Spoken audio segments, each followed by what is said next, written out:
and welcome to Podworld, a podcast about the podcasts that you should be listening to. I'm Louise Blain. And I'm David Marr Roberts, or DMR, for those of you who know me, and welcome to you podcast fans. Yeah, DMR, hearing you as David, I cannot cope with, so you're just going to have to be DMR for the rest of this, just saying.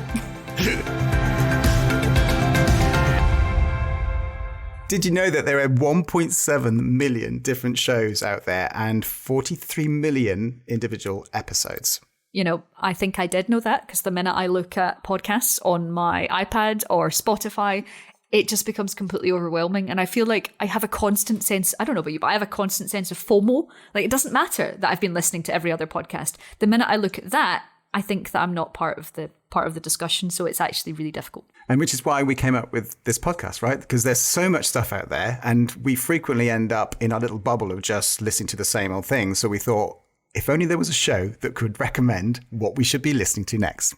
If only there was. And here you are, listening to it now. So we've actually, we've both hosted podcasts before, and I'll get onto those in a second. But each episode of this podcast will go through a different genre at a time. So whether you're up for improv comedy, or you're hungry for more food podcasts to just make you endlessly cook things in your new Instant Pot, I feel seen. Or maybe you want politics or self-help or entertainment. We basically pick out the best from those genres. We've got an interview with a creator or a host or a producer of a podcast in that genre, and we'll break it down, and hopefully by the end of it, you'll have a stack of recommendations. And that's our aim. At the end of every episode, if you just take one of those recommendations and start listening to it or explore it, for us, that's a win-win. Yeah, and if you love it, and we'll give you contact details at the end of the show, but if you love it, let us know and recommend more to us. But just a little bit of a self-plug, DMR. We've both hosted podcasts. So I've hosted Kilt, which is my true crime podcast about true crime podcasts, which is kind of similar to this one. And DMR hosts Seeking Out, about new sort of young entrepreneurs in business. And also What Now? So What Now is about marketing in 2020, right, DMR? Yeah, it kicked off because of the pandemic, and we were going, there's a massive shift in what's happening in business and marketing. And so we put together these 15-20-minute podcasts of just interviews with people out there and going, what are you doing now that the pandemic has hit? How is that affecting your business? Nice. So, I mean, we're both partial to talking into a microphone. You'll hear me on various places. You'll hear me on Radio 4, BBC Radio Scotland, and I have my own Radio 3 Sound of Gaming, where I go through video game soundtracks and take sort of people on an audio adventure through those. But I think, talking of audio adventures, that's kind of how I see podcasts. I mean, I love podcasts. I feel like I'm told a lot of stories that I've never heard before, from voices that I've never heard before. But DMR, what appeals to you most about podcasts? Why are we here? Well, I saw something on Twitter the other day where they said a podcast is like a brain massage. And It really, really spoke to me, because I do have a really busy job and I run an agency, busy business stuff, dealing with people and clients and stuff. And actually, to be able to listen to something that takes me completely away from that is like a form of meditation. It is like a brain massage. So I love that. So for me, I love the storytelling as well, and discovering new things, listening to new voices. But it's that idea of just being intimately removed from what I do on a day-to-day basis. It's the best. It is the best, because everyone has their own place where they have this therapy, right? So when I'm getting ready in the morning and I'm straightening my hair and putting on my makeup for nobody to see in the middle of lockdown, but I do it anyway, that's when I listen to podcasts, or when I'm doing chores. I think a lot of people maybe wouldn't do as many chores if there wasn't as many podcasts, because suddenly I think on a Saturday morning, I'm like, oh, I'll just stick on a podcast. And before I know it, I've cleaned the place, because actually it takes you away as well. They're quite transformative. So I think that's probably quite a good place to start. Let's get on with Podworld.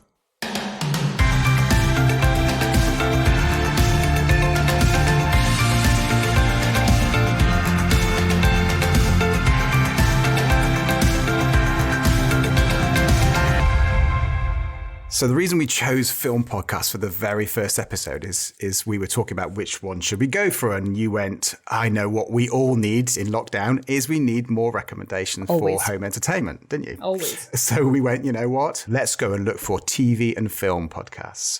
And so we've selected a handful of shows that we think should be on your radar. And then later on in the show, we've got an interview with the host of the Evolution of Horror podcast, a chap called Mike Muncer.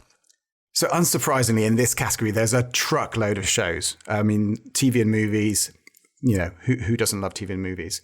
And when we looked at this category, we found quite a few different formats. So you've got the after show, the sort of watch with type format. And there's also some really quirky things like people watching bad movies together and having a laugh. But I think this all started, this type of podcast all started with the sort of traditional review show. So I think finding a really solid place with solid voices that talk about the type of movies or the movies you should go and watch and TV shows you should go and watch is probably where we should start. Yeah, it's a good place to start. And I think we might have started with kind of panel shows and as people sort of found their feet with what podcasts were. And this first show, which is Kermode and Mayo's film review on all of the podcast platforms. And we're starting with that because for me, I don't know about you, it was my first podcast that I ever listened to. I loved movies. I wanted to work for Empire magazine. So obviously I was going to listen to a film podcast and I can't even remember how I found it. But the first time I listened to it, I was using one of those big chunky iPod Classics covered in a horrible silicone case that regardless of whether it had been near anything sticky was always sticky. I don't know how it was always sticky, but it's a very strange thing. But I can remember this very physical having an iPod to listen to podcasts on, which is obviously where it actually came from. That's why they're called podcasts. So that is my first podcast experience. And it's basically Mark Kermode and Simon Mayo. Now, first of all, they just had it on a Friday afternoon on BBC Radio 5 Live, and they just basically cut it and slammed it onto the podcast store. That was all they actually did. And it was about 40 minutes. And there'd be an interview with a Hollywood star, because Mark Kermode, if you haven't heard of him, pretty much a British institution in terms of film reviewers with his very standard big black framed glasses and his duck's arse haircut. And he's always been very outspoken and he's very charismatic to listen to.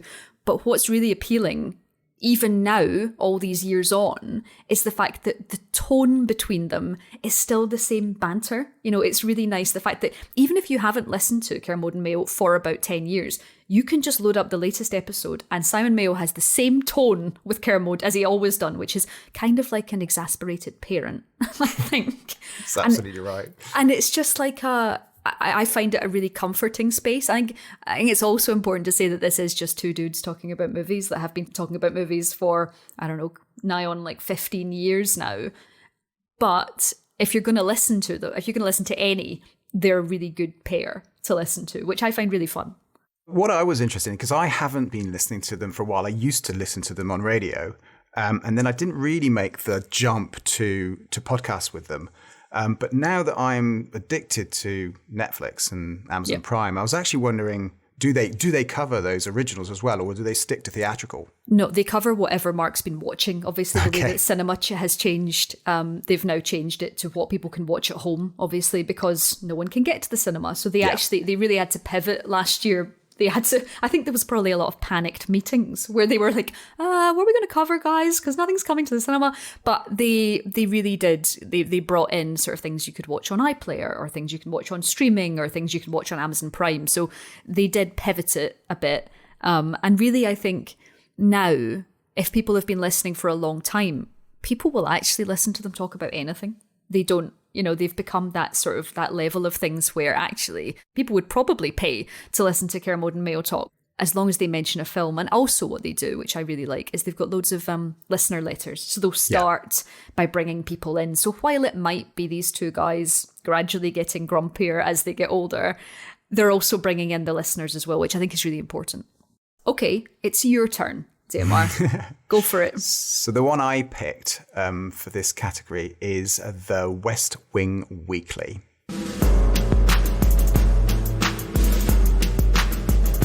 It's one of a number of podcasts that focus specifically on a show. So that some of the format I think is called After Show or Watch With, you know, that sort of thing. And you can get it. There's one called Talking Sopranos. There's there's Binge Mode Marvel, Undressing Bridgerton, and one of my favorites as well, Monkey Tennis, which is the Alan Partridge fan podcast. Lovely, of course.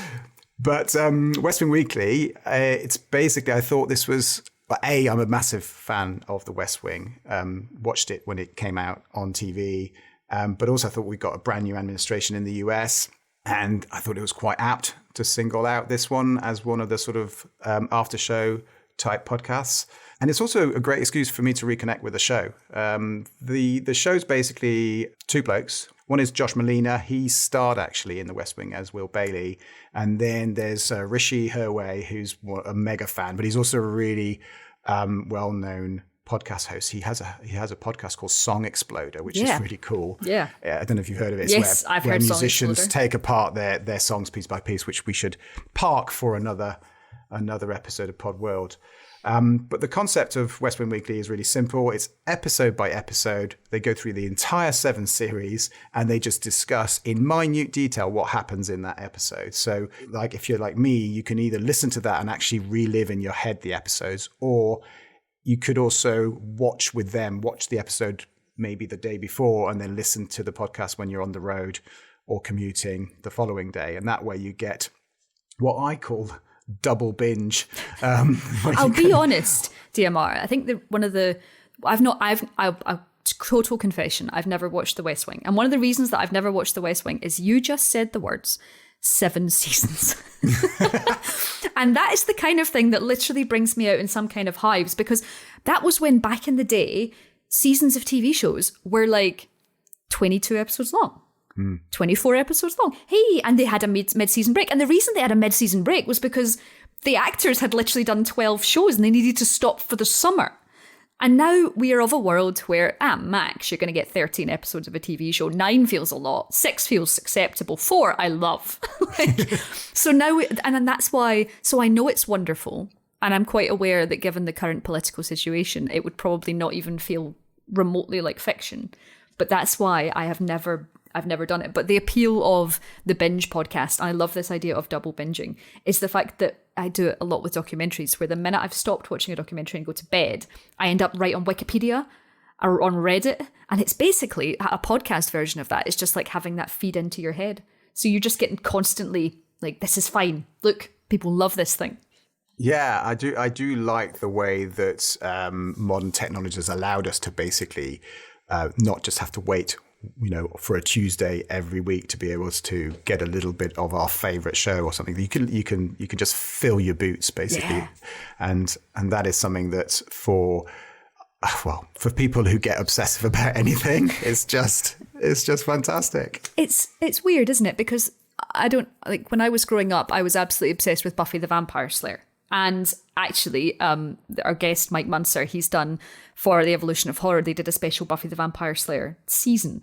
But I think there's something quite that's gone about the experience that I had of Buffy, which was watching it every week at 6:45 on BBC Two or wherever it was, and recording it obsessively on a VHS. And I think that's why now we especially appreciate being able to binge all this stuff.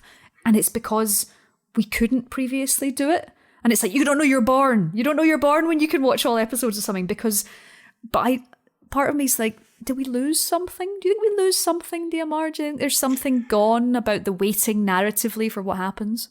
I think we did. You lose something, but you gain something. It's always that balance. It's the same with, I've gone back to vinyl with music because I felt we lost something with Spotify, but we gained a huge amount with Spotify as well, so it's about, I think if you can do both, I think there's some shows that still do the weekly gap. Yeah. And I do appreciate that. Actually, I like the fact that sometimes for some shows they're saying, no, you're going to have to wait. You're going to have to wait. I liked it with Game of Thrones. The relentless passion for Game of Thrones every week. And that's, I think, part of its downfall, really, is the fact that it's not...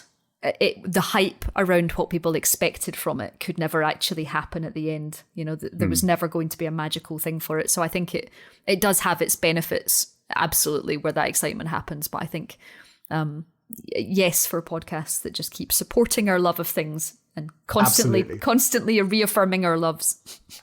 So the next podcast that you've chosen is a really interesting one that I'd never heard of until you recommended to me. So I got deep into it over the last week.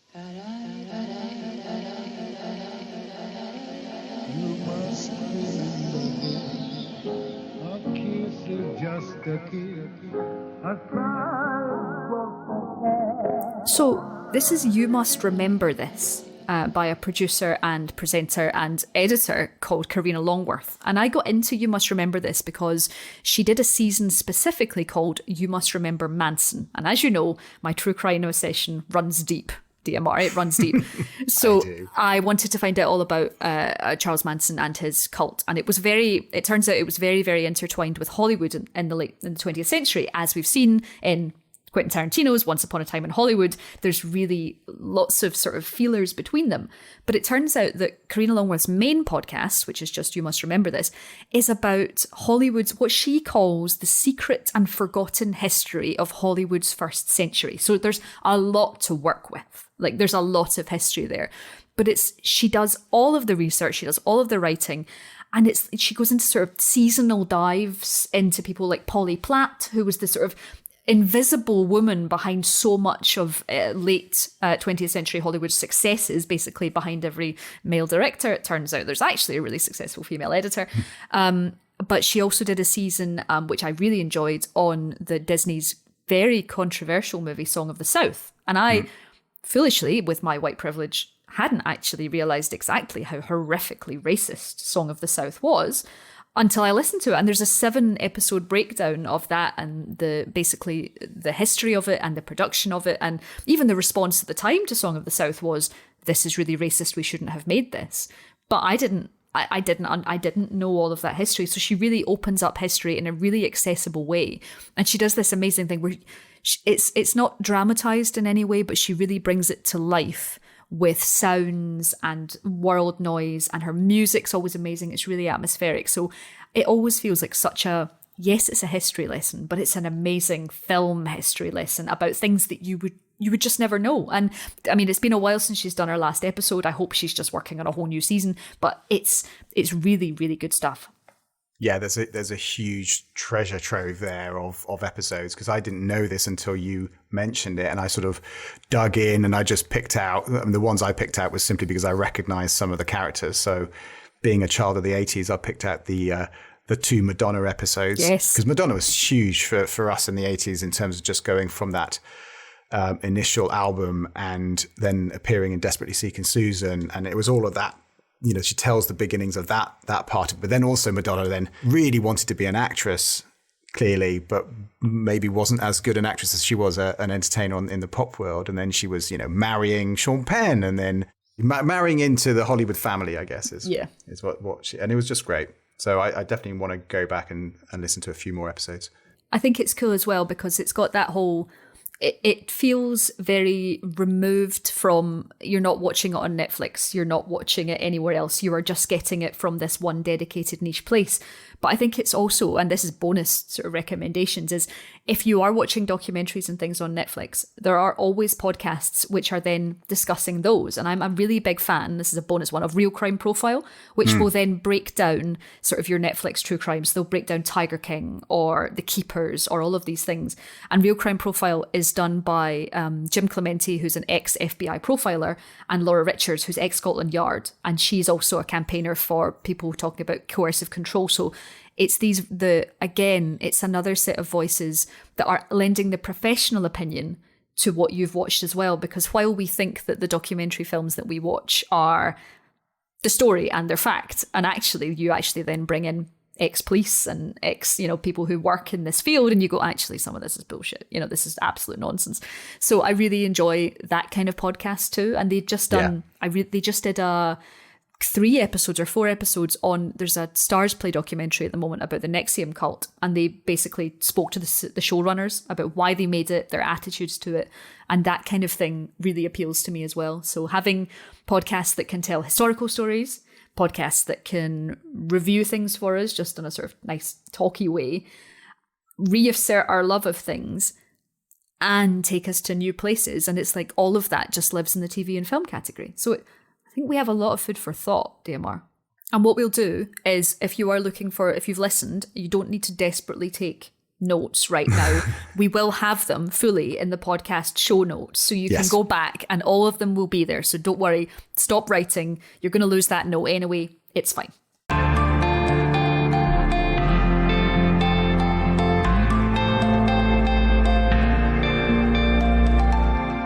So you you don't just get exhausted hearing our voices, every 2 weeks on Podworld, we're going to have an interview with a podcast creator or host or producer of the genre that we are talking about. And this episode, I got to speak to my actually very good friend, Mike Muncer, the host of The Evolution of Horror.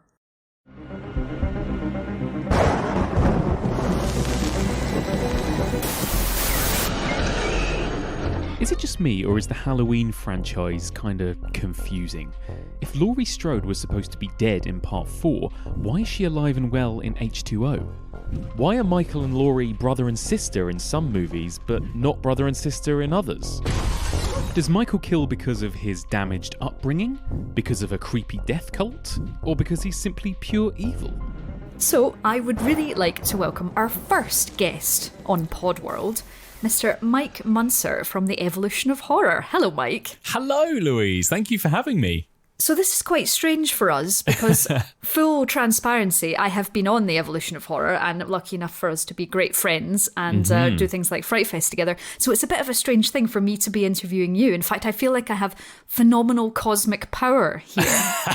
and actually, it's a real treat for me as well because I quite enjoy just getting to sit and answer questions. This is a treat for me.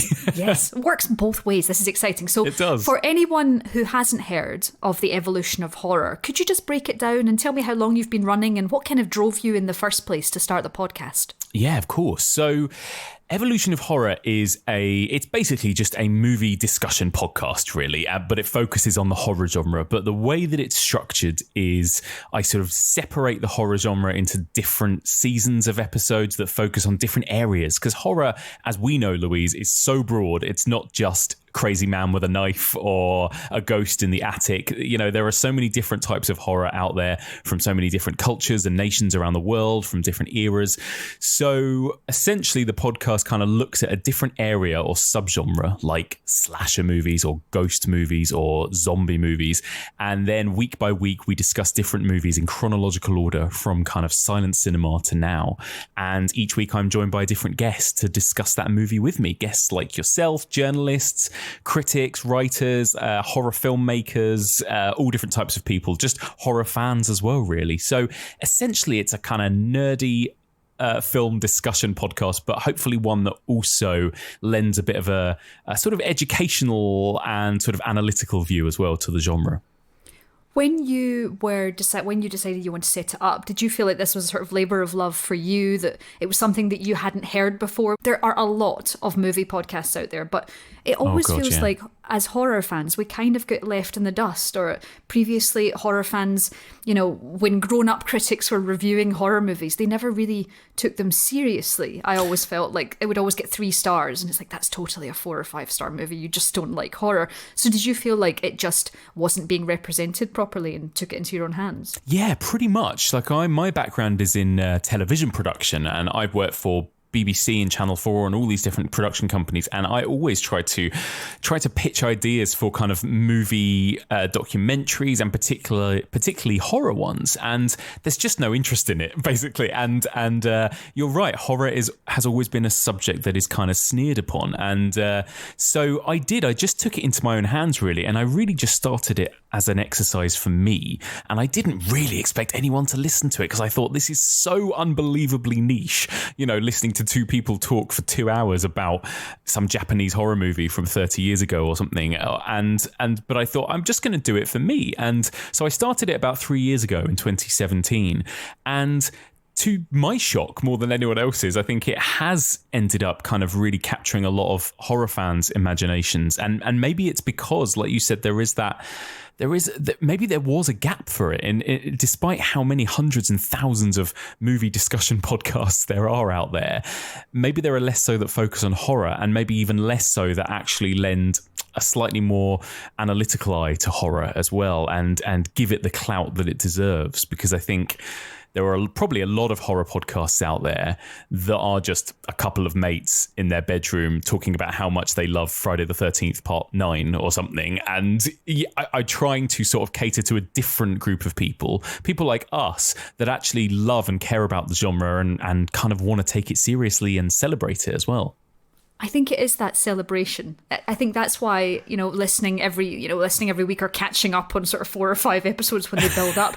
The fact that you've not just made this, it was a weekly podcast coming out, you've also now got a Patreon, you do bonus episodes, you go to festivals. You and I have done Fright Fest, the sort of twice annual film festival for horror fans. Yeah. But did you see all of that happening, or do you feel like that was a sort of natural progression for it? No, I did not see any of this happening, truly. Like, I really, really thought, what are the chances of it even getting a significant audience that people listen to it, let alone that it would become anything else. Like you say, it's almost become a kind of an outlet, an official kind of like a podcast magazine really about horror. So like you said, we cover festivals and new releases, and I get to interview filmmakers, press junkets, and all through this little podcast that I made up. And then also, the Patreon is absolutely unbelievable, really. And that is, for anyone who doesn't know, Patreon is a kind of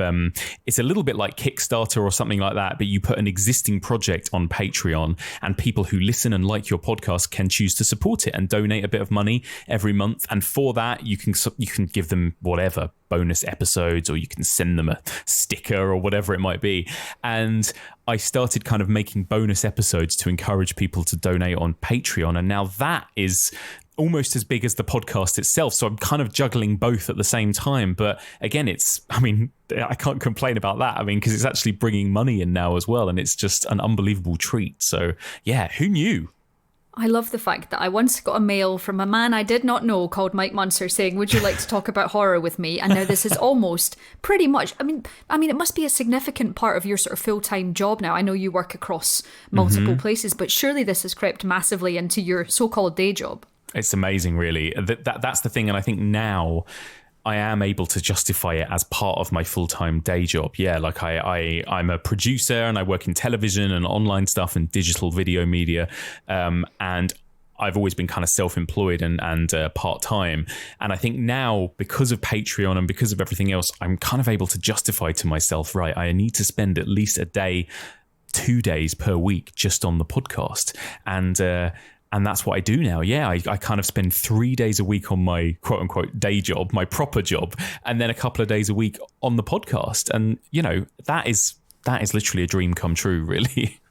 I think you can always tell exactly how much you relish and love, especially if you're listening to it. And if you haven't listened to an episode, and you really, really should, Mike likes to intro and occasionally scatter throughout the episode audio from movies, and they're obviously scary movies, but you manage to find the most horrifying and terrifying moments, because obviously audio is a very, very different medium from video. You work across both, but you bring in, I was listening to, don't listen to it if you haven't watched it, the sound from Martyrs, especially in an episode of just this woman screaming, and you think, I don't know if I should put this on when I'm driving. So if you are, dear listener, going to listen to the evolution of horror, do start at the beginning. Do you start with slashers or ghosts? Yeah, I started with slasher movies. Slashers. Yeah. You automatically get some great audio from those things.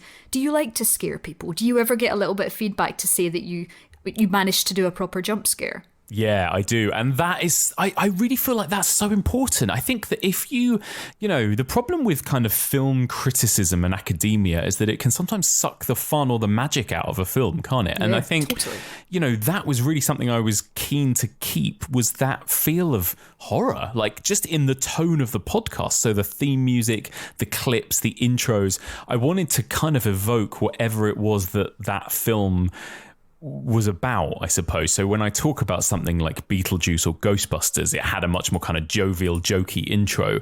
But if I'm doing something like Martyrs, I wanna play a clip of a woman screaming. I want to show people that like what you're about to listen to is disturbing and hardcore, and that's what we're gonna discuss, and that's what we're gonna try and unpick. So again, like that kind of tonal mix that you get in the horror genre, whether it's just kind of spooky ghost train thrills or something much more disturbing.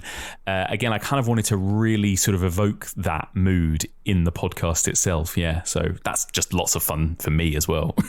Well, it's definitely lots of fun when you're listening, but maybe not so when you suddenly drop something because you're doing the dishes at the same time.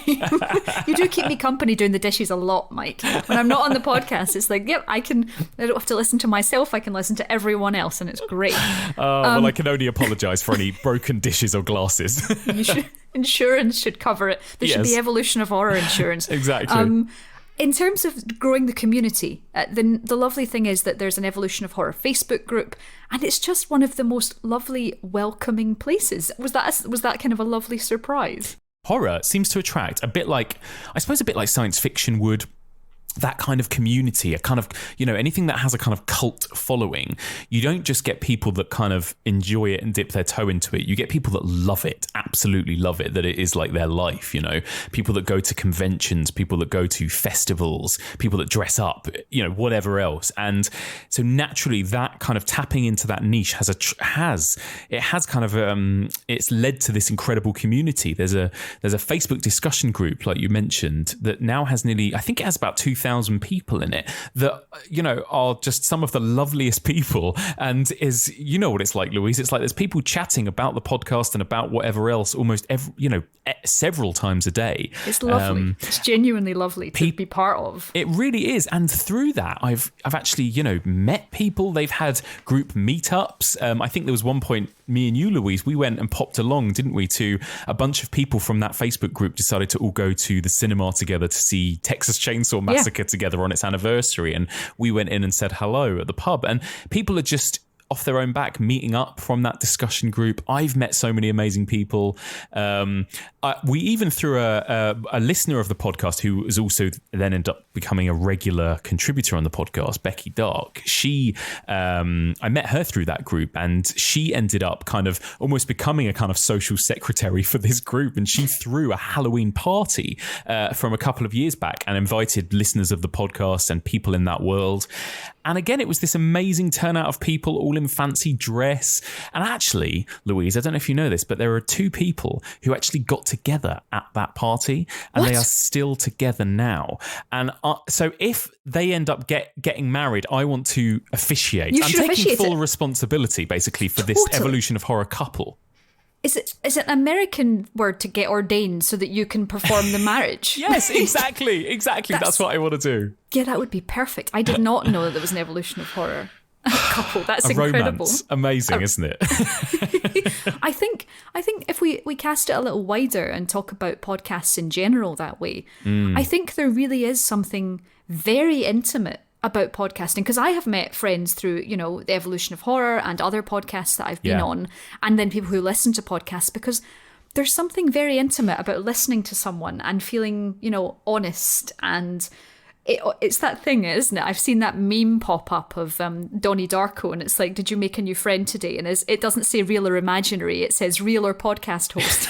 Yes, exactly that. And yeah, I do think there's something really personable about spending, and also people spend 2 hours listening to you every week. It's unbelievable. I think I totally agree. I mean, I, as a podcast listener and podcast fan, feel the same way. There are podcasts I listen to religiously that I support on Patreon, and I feel like I know these people. It's like and especially right now, the last year, it's been like a warm blanket, I think, of like hearing voices that you know and love, and hearing people talk about stuff that you're interested in, and there's that familiarity, and there is a weird sense of a kind of family or friendship that you get. And yeah, it's really nice to know that people have the same with this podcast as well. And people do now kind of almost feel a sort of ownership over the podcast in a weird way. And sometimes I'm like, oh, that can go one way or the other, because it means that people can choose to be pretty critical of the podcast at times as well. But I have to keep telling myself, actually, I think that comes from a place of love too, and people are like, oh, I was disappointed to hear that you didn't cover this movie, or that you thought this about this movie. And there's a lot of that, and people will discuss what they thought of, our discussion last week and whatever. And I think all of that is part of it, isn't it? It's all part of being part of that world, part of that family that a podcast creates, I think. And I think going further with that, there is that you do feel an ownership with it, because if you have listened for a long time, that person then becomes almost an extension of you, because if you can't see them and they can't be your friend, so when you do say something that's potentially not what that person agrees with, or you haven't mentioned something, of course they're going to go, hey, remember that thing you forgot that we both like? Yes, like, we clearly both like those things. But when you're talking about who you listen to religiously, are there any specific movie podcasts that you listen to that you can't get through the week with? Yeah, I'm such a nerd.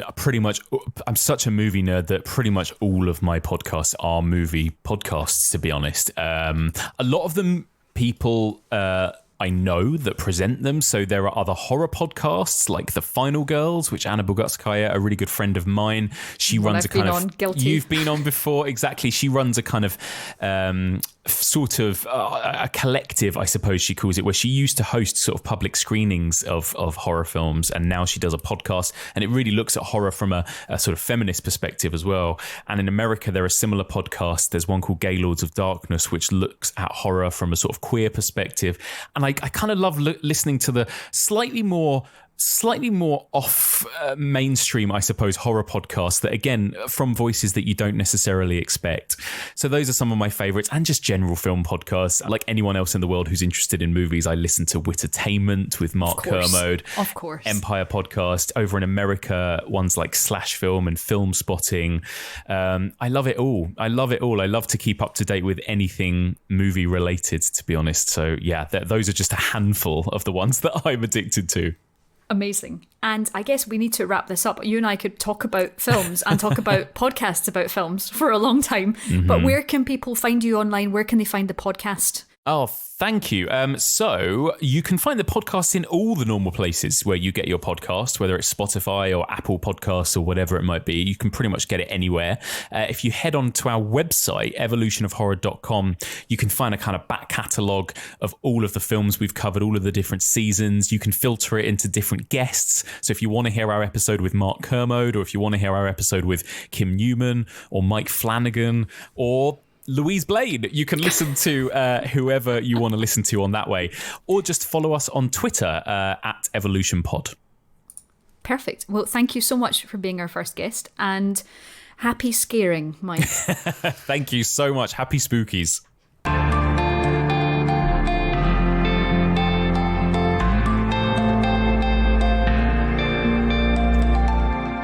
So in the last part of the podcast, we thought we would just throw a few more recommendations your way, just to make sure you get plenty of recommendations or plenty of podcasts to go and check out. Because in doing the research and listening to hours and hours of podcasts, we came across a few other weird and wonderful things, basically. Just a few. I think the minute you start looking in this delightful treasure trove, you're like, well, I now have enough things to listen to for the rest of my life. It's a good thing we're in lockdown and I can't do anything else, because there's a lot on. There is, and it's just perfect, because there's always some dead time, and actually to try and escape right now is a nice thing to do. It's nice. When I was looking around, I found this podcast, We Hate Movies, which I thought it stood out, being that most of the podcasts are about people loving stuff. And it's basically a bunch of friends, and they force themselves to watch bad movies together. And they're quite a gang. There's different people in at different times, lots of different voices. And it's just a generally silly podcast where they try and do the impressions of the main characters. Or they go off on some really weird tangents. It's to you and I from the video games world. I see it as a little bit like a let's play. Yeah. but instead, audio let's play, yeah. Audio let's play, but they're watching a bad movie. And they've been doing this for 10 years. There's 520 something episodes of this stuff. So if you wanted to go back, you literally could watch all of these movies with them. I think there's a big appeal in bad movies. I've been on a podcast and the guys are amazing, and they have a big community called Strong Language and Violent Scenes. And it's a horror movie. Again, it's a horror movie podcast. But one of the reasons I was on it was because they get you to pick your sort of guiltiest pleasure, which you then have to justify. And there's probably nothing more, because everyone hears people talk about how much they love things, but hearing someone talk about why they love a really bad thing is actually really good. I talked about there's a James Wan movie called Dead Silence, which is about ventriloquist dummies. And honestly, I know it's trash, but it's also not trash. You know, it was the first movie that Lee Wannell and James Wan made after Saw, and nobody liked it except me. But it sounds again, terrifying. It is scary. It's creepy, and it's got really big. The production values in it are great, and I think that's why, you know, people want to talk about things they love, and people want to defend things they love. And I think, you know, Mike was talking about how people have an ownership of movies, and that's why when people sort of disagree with them on the evolution of horror, they'll tell him, you know, they'll say, oh, you didn't feature this, or why didn't you do this? And it's because podcasts cultivate this sense of community that you probably won't get anywhere else. Yeah, it's that level of intimacy. I think it's so different to video or any other format. I think that's the beauty of the podcast and the audio. The added magic. So the podcast that I found, which I can't believe I hadn't found already, is called Inside Jaws. And it's from Wondery, who have recently been, they recently were bought by Amazon. I don't know if the deal has fully gone through yet, but Wondery, obviously a podcast giant, so they tend to do all the big, especially the big crime podcasts. They've got a lot of those going on, but they have a lot across the board. And so Wondery's produced this Inside Jaws, which is a little bit like, it's a bit of a documentary, so it's obviously behind the scenes on Steven Spielberg's Jaws, but it's also a lot more than that. It's kind of a sort of audio drama version of it, although it's told in a story by one person doing lots of voices. It's someone talking about the sort of the history behind the movie, but also the people. So it's got a lovely history of Steven Spielberg and how he used to sneak into the Universal backlot repeatedly just to learn how to make movies. And that's before I even, you know, I've not even got to the section where, you know, the shark's broken. It's just this lovely, and it's also got some really, if Jaws made you afraid of the sea, this is really terrifying. It's got the sort of history, the 1916 history, when they didn't think sharks were eating people. They're like, fish don't eat people. And then people started getting eaten on beaches. And it's got these lovely sort of, and he was swimming out to sea and he could see his shadow on the sand. And it's like, oh no, he's going to get eaten by a shark. And that's what I'm listening to. It's this great journey. And it's, they've also done, I think they did Inside Psycho and they did Inside the Exorcist, which are absolutely next on my list. Now I've discovered this, but it feels very different to your traditional trivia section on IMDb. You know, it's quite cool. It goes very deep as well. So that's again one of the benefits of podcasts, how deep you can go into a subject or into a show. Yeah, and also I think everything on this is, I don't know about you, and I think actually I do know about you. You listen to a podcast and then you immediately tell people to listen to it, and people are like, I'm already going through the thing you told me to listen to last time, but if you do have a minute today, do load up Inside Jaws and be afraid. Well, that's what we're doing here, is we're telling people to listen to stuff, and then in 2 weeks' time we'll give them a whole bunch of other podcasts to listen to. You don't have a job, right? Yeah, just listen to podcasts. And in looking through the whole category, I came across a brand new podcast, so I thought it'd be good in this sort of end section to think about if there's new podcasts to talk about that maybe only have 1 or 2 episodes. We should maybe talk about them. And this one is called Too Long Didn't Watch.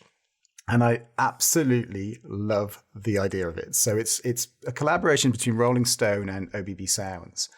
And it's basically they bring a famous actor and they get them to watch the pilot and the final episode of a big TV franchise. And they basically get them to talk about it and summarize it and et cetera. So they're there to summarize something for us, the audience, in the fact that they've just watched the first and the last episode. So it's actually quite a cool format. And the very first episode is John Hamm from Mad Men. And he's looking at Gossip Girl. Wow. So the concept is and it is really, really funny. And after that, they got Alison Brie, who's actually currently in Promising Young Woman. And she watches... What a movie. I cannot wait. Exactly. Yeah. And she's watching Game of Thrones because she'd never actually watched it. So she watches the first episode and the last episode. Imagine trying to define that. Do you know what? Especially with Game of Thrones. I bet it's easier to get from that to that than the way it actually worked out. Yeah, I can imagine doing Lost would be another weird one as well. Oh, gosh. But yeah, that is a concept that I automatically want to hear everyone that I like do about the shows that I like. So as this is our first episode, we don't actually have listeners right now. But you can change that. Please change that. To do listener recommendations. But you out there can change that, right? So what we do have is friends, Yay. which we're very lucky. We have some friends. We have those. So we asked them, and a lot of them are massively into TV and film anyway. And so we asked a couple of those, and they have some of their own recommendations that they've written into us, like a proper radio show or something. So I'll start with Ellen, who says the best TV and film podcast is WTF. It's long form, incredibly candid, with massive stars saying stuff you wouldn't hear them say anywhere else. It offers real star-powered insight in a straight-shooting, often very funny way. Now, I haven't listened to a lot of WTF, but what I have listened to is amazing, and I can absolutely, wholeheartedly second that from Ellen. And I've got one from Sean. He WhatsApped me about this, and he was going, absolute favorite movie podcast is The Rewatchables, which actually does feature frequently in the the most popular podcasts in this category. I love it because it's a deep, luxurious dive into one movie that quite often I didn't realize I actually liked so much. So the team on The Rewatchables discuss why the movie works so well before answering regular magazine-style category questions, what's the most rewatchable scene, what's aged the best, casting what ifs, all of that sort of stuff. I think the reason that is good is because they're all the discussions that you have with your friends after you watch something. Yeah. And even the entire idea of rewatching. And I love the fact that he said deep, luxurious dive. Like it's a giant bath of movies. And that's what it is. I think that's what appeals about rewatching movies is that actually rewatching things is really reassuring. I know a lot of people over the first lockdown rewatched their favourite movies. They didn't watch anything new. They didn't have the brain capacity for new stories. They just wanted the reassuring old stories, which I think, again, is why something like Disney Plus flourished so much, because everyone was like, I'm going to watch Moana again. Totally. I get that sort of bathing of your mental health. It's back to my sort of massage or meditation. The podcast spa. Yeah, podcast spa.